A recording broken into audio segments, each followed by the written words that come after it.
Filmmaker Joe Pomerico from West Babylon recently showed his new short film Gus at the Long Island International Film Expo in Belmore. It's actually an inspiration on a true story about myself and my grandfather, mainly my grandfather, mentoring me as a child, and he was a painter, and he taught me how to paint when I was 7 years old, and you know, as time went by, you know, he got more ill, sick, and as I grew up, and it shows the bond between us and how he brought me up as an artist. And he also gave me a watch that belonged to him, and it actually stopped at the time he died, and that really happened. So I kind of intertwined that within the story with the painting and everything else. Mainly everyone knew me in school as an artist, you know, like anyone in my town knew me as they wanted me to draw something, paint something, whether it was landscapes, tattoos, you know, so they always knew that I was an artist and knew that I wanted to do films. So and now here I am, you know, I'm pretty much living that dream here, you know. So when I was painting at 7 years old, I was always wanting to do movies in the first place, but I took all the aspects I learned in art, perspective, depth, composition, and I applied those to filmmaking. And you know, even in junior high, I was trying to make little videos, and so it was always a passion I had of mine since I was a kid.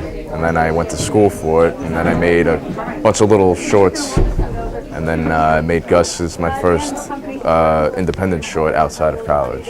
A lot of it, I feel like, is just, it stood out, and it's the pacing of the film, you know, keeps you at the edge of your seat. You know, a lot of the things, mostly is when you see the turning point of when, like, the grandson's taking the place of the grandfather.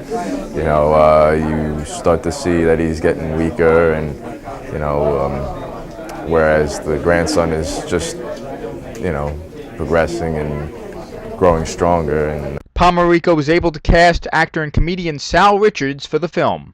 I mean, it was a pleasure working with Sal. He, you know, as you know, he's a comedian, and this is a completely different role for him. You know, this is not like any other roles that he usually plays, whether he plays a gangster or somebody fun, you know, or his stand-up. So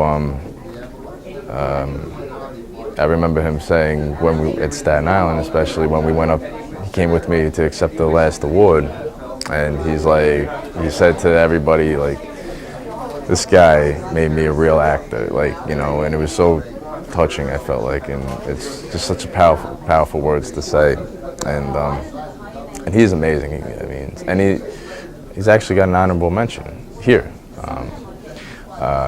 So, and you know, and it became family as well. You know, him and Roseanne, his wife, and you know, what was it like directing him?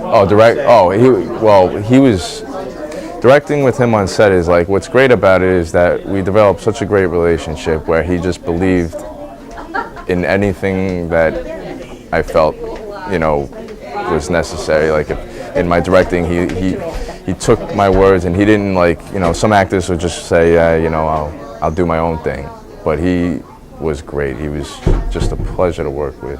He captured everything to the T of what my grandfather was. Like, my family members would watch it, and they're like, the way he wore his glasses, like, you know, as Sal, you know, he wore his glasses like this.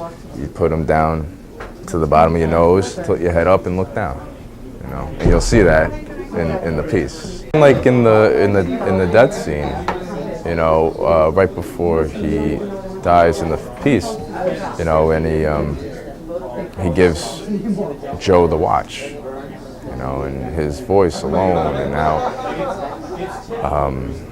you know, it just sounds so comforting, but you could tell it's just like the end is near, you know, and it just hearing the tone of his voice, you just expect the inevitable, like, if that makes sense. It's a very emotional piece, and so far everyone's cried their eyes out, but it's something that everyone can relate to.